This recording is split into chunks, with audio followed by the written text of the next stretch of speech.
आध्यात्मिक वर्षा के इस विशेष ज्ञान संगम में आप सबका स्वागत है। आज हम एक ऐसे शक्तिशाली विचार की गहराई में उतरने वाले जो न सिर्फ हमारे जीवन को एक दिशा दे सकता है, बल्कि शायद हमारे काम करने के तरीके और जीने के अनुभव को भी बदल सकता है। हाँ बिल्कुल, एक बहुत ही गहरा विचार है ये। हम बात कर रहे हैं श्रीमद् भगवद गीता के अध्याय 2 श्लोक 47 की, कर्मण्ये वाधिकारस्ते मा फलेषु कदाचन। और ये जो हमारी आज की चर्चा है, ये कप्तान श्याम बहादुर चौहान जी द्वारा संकलित और लिखित सामग्री पर आधारित है। और हाँ, इसमें आज की जो एआई तकनीक है, उसकी मदद से भी कुछ और बारीकियां जोड़ने की कोशिश की गई है। अच्छा, तो मतलब प्राचीन ज्ञान और आधुनिक तकनीक का संगम। हाँ, कुछ वैसा ही।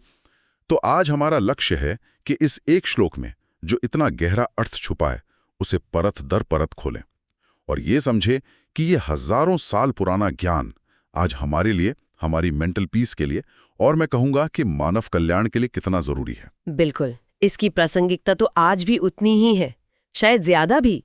तो चलिए फिर शुरू करते हैं। कल्पना करते हैं कुरुक्षेत्र के मैदान की, अर्जुन जैसा योद्धा। हाँ, महारथी। लेकिन अपने ही लोगों को सामने देखकर हथियार डाल देता है। मतलब मन में कितना द्वंद्व होगा, कितना शोक, कंफ्यूजन। जी, उसे सिर्फ परिणाम दिख रहा था, विनाश, मृत्यु, पाप का डर। और ठीक उसी वक्त भगवान कृष्ण से कर्म का वो रहस्य बताते हैं जिसे हम आज समझने वाले हैं। बिल्कुल, वो निर्णायक क्षण था। तो सबसे पहले वो मूल श्लोक ही सुनते हैं जिसने सदियों से इतने लोगों को राह दिखाई है। संस्कृत में यह है, कर्मण्येवाधिकारस्ते मा फलेषु कदाचन मा कर्मफल हेतुर्भूर मा ते संगोऽस्त्व कर्मणि। जी। और अगर इसे IST में देखें तो कर्मण्येवाधिकारस्ते मा फलेषु कदाचन माँ कर्मफल हेतुर्भूर माँ ते संगोऽस्त्व कर्मणि। और अगर हम इसे थोड़ा सहज बोलचाल में कहें तो कर्मण्येवाधिकारस्ते माँ फलेषु कदाचन माँ कर्मफल हेतुर्भूर माँ ते संगोऽस्त्व कर्मणि। हाँ, उच्चारण जानना भी जरूरी है। अब देखिए, इन शब्दों में ही कितना कुछ छिपा है, थोड़ा खोलते इनको। हाँ बिल्कुल, एक एक शब्द का अर्थ है।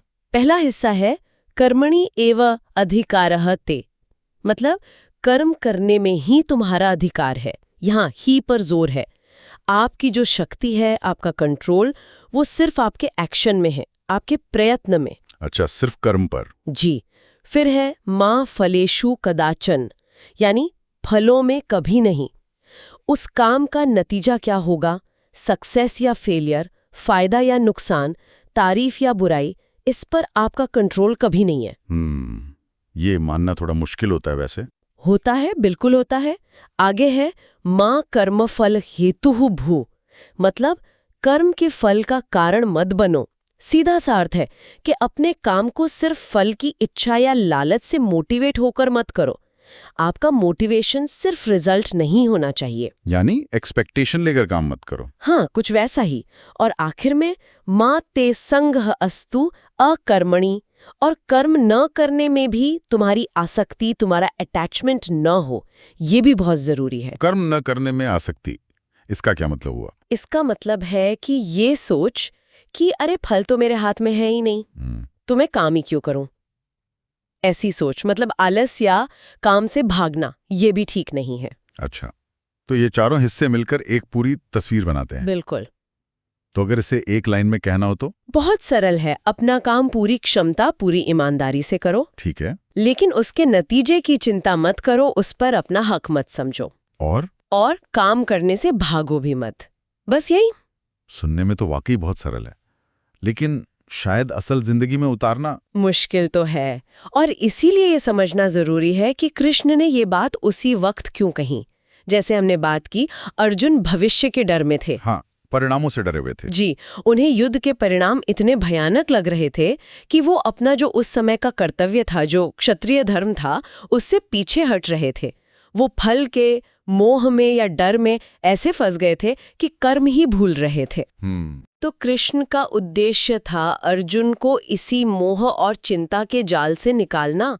वो कह रहे थे कि तुम्हारा धर्म है युद्ध करना, क्योंकि ये जरूरी है, धर्म की स्थापना के लिए जरूरी है।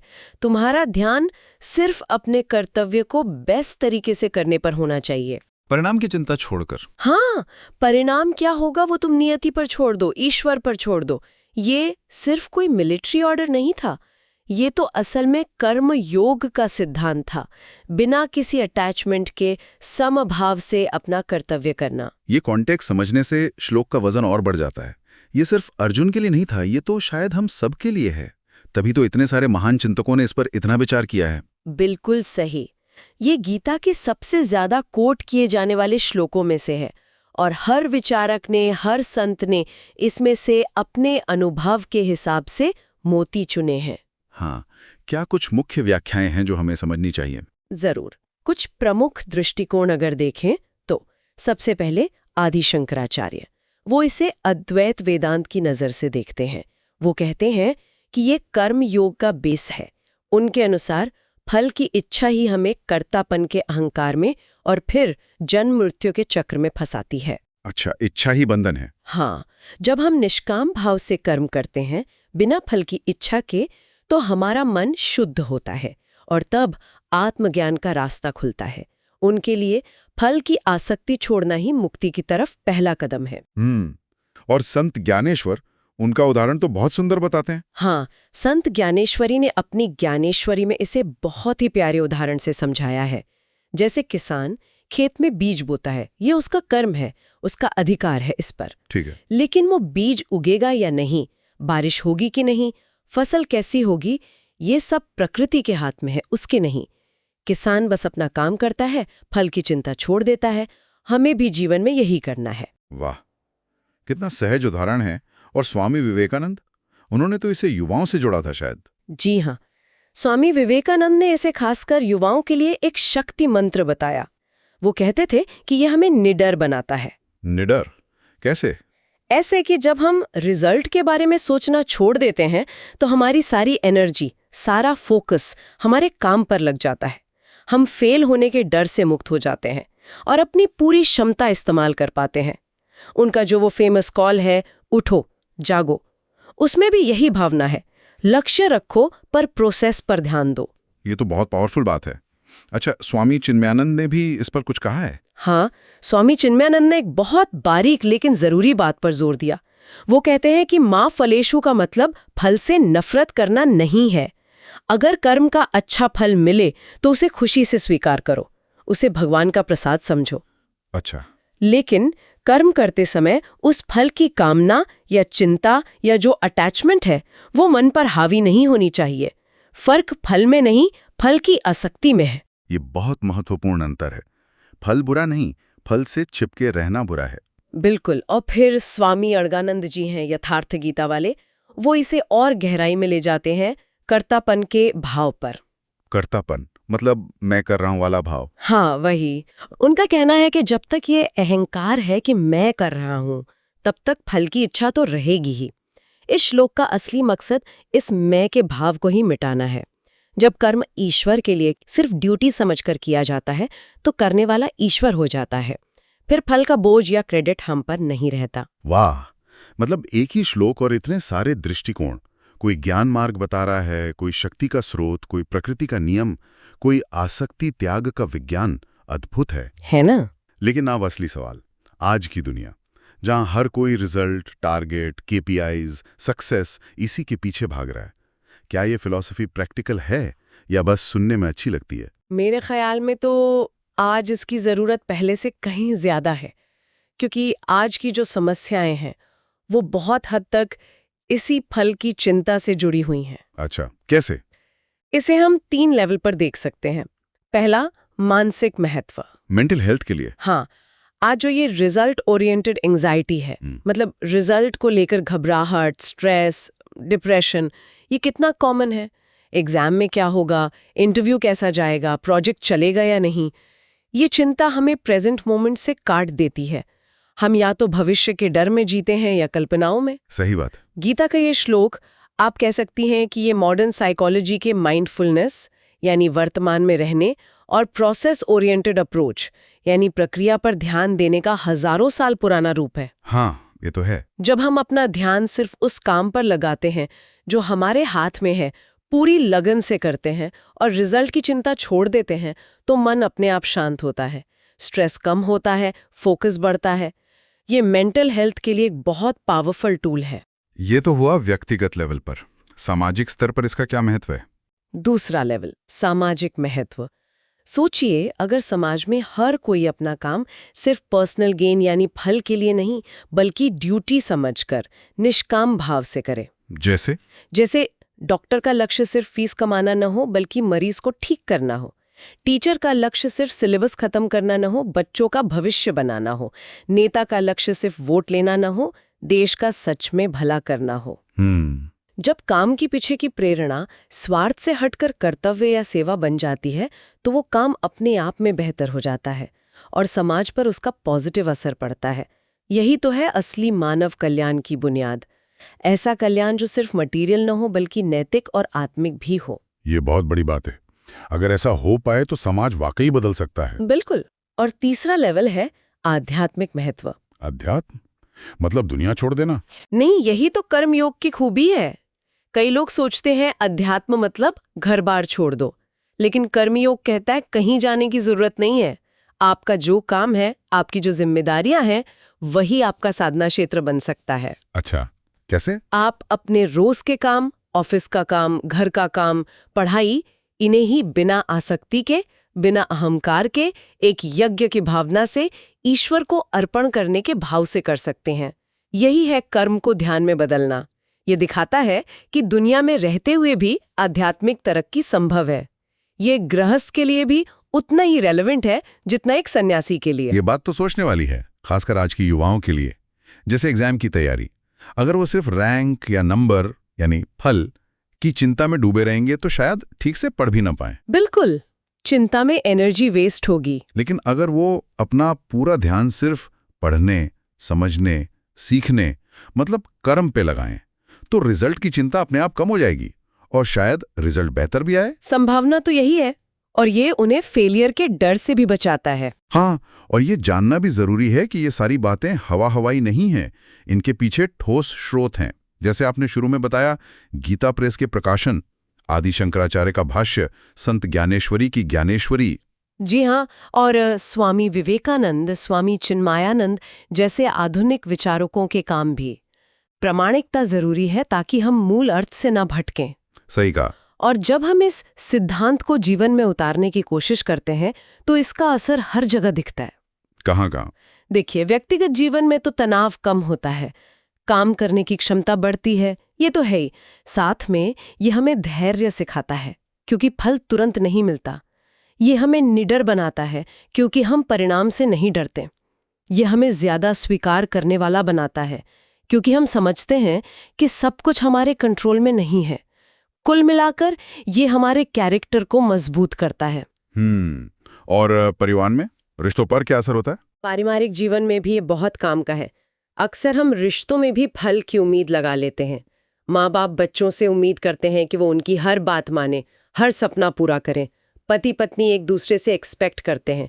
जब ये उम्मीदें, ये फल की आसक्ति पूरी नहीं होती, तो दुख होता है, रिश्ते खराब होते हैं। हाँ, ये तो होता है।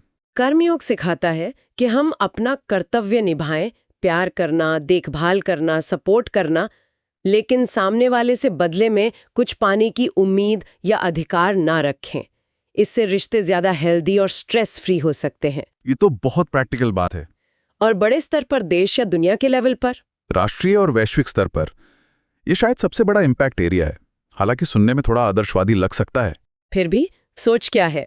सोचिए, अगर दुनिया के लीडर्स, पॉलिसी मेकर्स तात्कालिक पॉलिटिकल फायदे, वोट बैंक या इकोनॉमिक गेन यानी फल को प्रायोरिटी देने के बजाय लॉन्ग टर्म मानव कल्याण और पृथ्वी की सेहत यानी कर्म पर फोकस करें, जैसे गरीबी हटाना, एजुकेशन और हेल्थ को बेहतर बनाना, पर्यावरण को बचाना, तो क्या दुनिया एक बेहतर जगह नहीं बन जाएगी? बिल्कुल बन जाएगी। निष्काम कर्म का सिद्धांत पर्सनल शांति से लेकर ग्लोबल पीस तक का रास्ता दिखा सकता है। इन सब बातों को सुन के लगता है कि ये सीख बच्चों तक भी पहुंचनी चाहिए। उन्हें कैसे समझाएं सब? वो राजू और उसका पौधा वाली कहानी काम आ सकती है क्या? हाँ, बिल्कुल। वो कहानी बहुत सरल लेकिन गहरी है। क्या थी वो कहानी संक्षेप में? कहानी ये थी कि राजू एक बीज बोता है, वो उसे रोज पानी देता है, देखभाल करता है, ये उसका कर्म है। लेकिन वो रोज मिट्टी खोद कर नहीं देखता कि जड़ें कितनी बड़ी, या हर घंटे पूछता नहीं कि फल कब लगेंगे। हाँ, वो अधीर नहीं होता। वो धैर्य से अपना काम करता रहता है। ये जानते हुए कि सही टाइम पर प्रकृति अपना काम करेगी और सालों बाद उसे अपने आप एक बड़ा फलदार पेड़ मिलता है। बिल्कुल। इससे बच्चे समझ सकते हैं कि जैसे पौधे को बढ़ने में टाइम लगता है, वैसे ही उनकी कोशिशों का फल मिलने में भी टाइम लगता है। उन्हें अपना ध्यान बीज बोने और पानी देने पर, यानी पढ़ाई करने, मेहनत करने पर लगाना चाहिए, न कि रोज-रोज फल की चिंता करने पर। हाँ, उन्हें अपने प्रयास पर भरोसा करना सिखाना जरूरी है। जी, शायद कहानी को और छोटा करके या आजकल के बच्चों के लिए कोई और उदाहरण सोचकर, जैसे कोई गेम या हॉबी, उससे भी समझाया जा सकता है। मेन बात है प्रोसेस पर ध्यान, रिजल्ट की चिंता से मुक्ति। तो इस पूरी चर्चा को अगर हम समेटें तो कह सकते हैं कि गीता का ये श्लोक हमें कर्म का एक पूरा दर्शन, एक फिलॉसफी ऑफ एक्शन दे रहा है। हाँ, बिल्कुल। ये कह रहा है कि जीवन एक कर्म क्षेत्र है और हमारा अधिकार सिर्फ कर्म करने तक है। सक्सेस फेलियर, जीत हार, फायदा नुकसान, ये हमारे हाथ में नहीं। हमारे हाथ में है हमारा एफर्ट, हमारी निष्ठा, हमारा डेडिकेशन और सबसे बढ़कर काम करते समय हमारा नजरिया, हमारा एटीट्यूड। ये हमें एक निष्काम कर्म योगी बनने के लिए प्रेरित करता है। वो इंसान जो अपना कर्तव्य इसलिए करता है क्योंकि वो सही है, वो उसका धर्म है, ना कि किसी इनाम या रिजल्ट के लालच में। जी। ये हमें फल की इच्छा, फल की चिंता और फल मिलने पर जो अहंकार होता है, इन तीनों से मुक्त होने का रास्ता दिखाता है। शायद यही है जीवन जीने की असली कला, पूरी तरह से कर्म में मौजूद रहना बिना भविष्य के बोझ के। बिल्कुल। और यहीं पर एक सवाल शायद हम अपने श्रोताओं के लिए छोड़ सकते हैं। हाँ, जरूर। हमने बात की फल की आसक्ति छोड़ने की, लेकिन क्या कर्म के फल, फ्रूट ऑफ एक्शन, जैसे एग्जाम में मार्क्स या प्रमोशन, और कर्म के परिणाम, यानी हमारे काम का दूसरों पर या समाज पर जो असर पड़ता है, क्या इन दोनों में कोई बारीक अंतर है? फल और परिणाम, ये सोचने वाली बात है। हमें ज्यादा जिम्मेदारी, ज्यादा करुणा और नैतिकता के साथ कर्म करने के लिए प्रेरित कर सकती है, भले ही हम व्यक्तिगत फल की इच्छा न रखें। मतलब निष्काम कर्म हमें उदासीन न बनाकर और ज्यादा जिम्मेदार बना सकता है।